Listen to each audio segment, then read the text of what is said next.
Oh my God, Saroj कह रही है रिमूव रिजर्वेशन। बेटे रिजर्वेशन तो केवल तब लगा है, रिजर्वेशन तो तब आया है जब भारत गणतंत्र बनकर, जब हमने अपना संविधान लागू किया है 1950 में। तो रिजर्वेशन तो भारत में कब से शुरू हुआ है, कब से आया है? केवल 70 साल पहले से, 71 साल पहले से, है ना, 71 ईयर्स।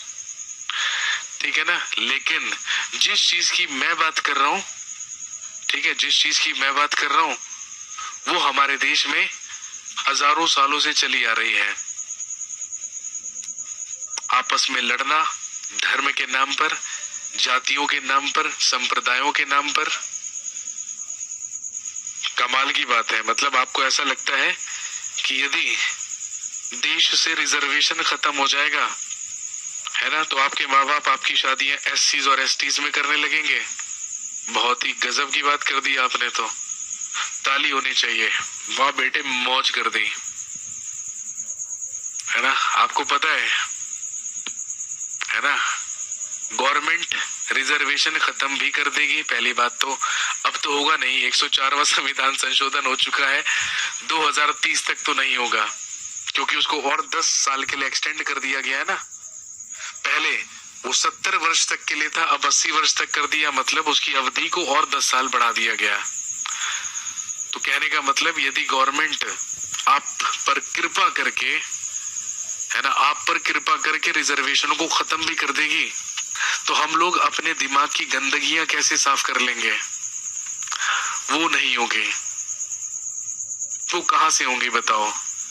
ठीक है, उसको केवल और केवल एक ही चीज कर सकती है, वो है, ठीक है, शिक्षा, एजुकेशन।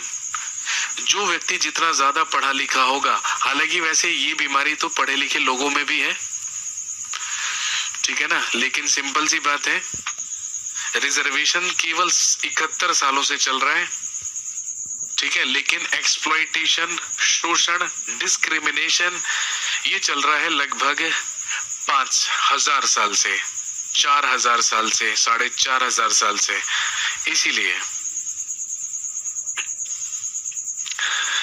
इसीलिए हम लोगों की दिमाग की जो गंदगी है, हमें उसे साफ करने की जरूरत है। जब हम उसे साफ कर देंगे तो रिजर्वेशन की जरूरत ही नहीं पड़ेगी गवर्नमेंट को, है ना। क्योंकि रिजर्वेशन तो आपको पता ही होगा किस लिए मिलता है, सोशली एक्सप्लॉइटेड कैटेगरीज को क्या दिया जाता है? रिजर्वेशन दिया जाता है, जो सामाजिक रूप से शोषित वर्ग हैं।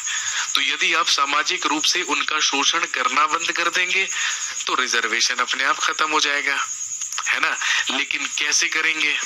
कीजिए भाई, इंटरकास्ट मैरिजेस कीजिए, ठीक है। यदि आप उच्च वर्ग के हैं तो आप निम्न वर्ग के यहाँ पर शादियां कीजिए। यदि आप निम्न वर्ग के हैं तो आप उच्च वर्ग के लोगों के साथ मेल मिलाप बढ़ाइए। जब ये सब चीजें होंगी तभी तो हमारे दिमाग की गंदगी निकलेगी। लेकिन ऐसा तो हम नहीं करते हैं, है ना, ऐसा तो हम नहीं करते हैं, क्योंकि तब तो सारी की सारी बात किस पर आ जाती है ना, धर्म और जाति पर आ जाती है। तब तो ये बात आ जाती है, अरे यार समाज में क्या मुंह दिखाएंगे? यही मुंह दिखाइए जिस मुंह को लेकर आप ये बात कर रहे हैं कि रिजर्वेशन खत्म कर दीजिए, जातिवाद खत्म हो जाएगा। उसी मुंह को लेकर आप सोसाइटी के पास जाइए और सोसाइटी वालों को समझाने की कोशिश कीजिए, समझाइए, ठीक है। यदि ये आज तक नहीं हुई, अगर ये काम आज तक नहीं हुआ, यदि हमारे माँ बाप ये काम नहीं कर पाए, ठीक है, तो ये काम आपको करना होगा। किसी ना किसी को तो पहल करनी होगी, है ना, किसी ना किसी को तो पहल करनी होगी, तो आप कीजिए पहल। और जब ये चीजें होने लगेंगी तो भाई साहब प्रॉब्लम्स अपने आप सॉल्व हो जाएंगे, है ना। दुनिया में जितने भी विकसित देश है ना, या जितने भी ऐसे देश हैं जहां पर नॉन रिलीजियस लोगों की संख्या ज्यादा है, मैंने देखा है वहां पर वो देश ज्यादा पहले, बाकियों से पहले क्या हो जाते हैं? डेवलप्ड हो जाते हैं, विकसित हो जाते हैं। क्योंकि उनके पास ये टेंशन नहीं होती है कि भाई साहब आज मंगलवार है, आज बुधवार है ना, आज व्रत रखना है या नहीं रखना है। तो आप जानते हैं कि भाई हमारे यहाँ तो इतनी सारी कंफ्यूजन बनाकर रखी हुई है, लेकिन ठीक है, जो जैसे बनी है वो वैसे चलने दीजिए। लेकिन है ना, यदि हम हिंदू हैं, है ना, यदि हम हिंदुत्व और हिंदुत्व की बात करते हैं 24 घंटे, तो भैया कम से कम हिंदुओं को तो आपस में साथ में रहना चाहिए। हिंदू ही साथ में नहीं रहते, वो तो खुद ही एक दूसरे के पीछे लट लेकर पड़े रहते हैं। तो इसीलिए जो गलतियां हमारे बुजुर्गों ने करी हैं वो हम क्यों दोहराएं भाई। हम पढ़े लिखे लोग हैं, वो लोग पढ़े लिखे नहीं थे, हम पढ़े लिखे लोग हैं।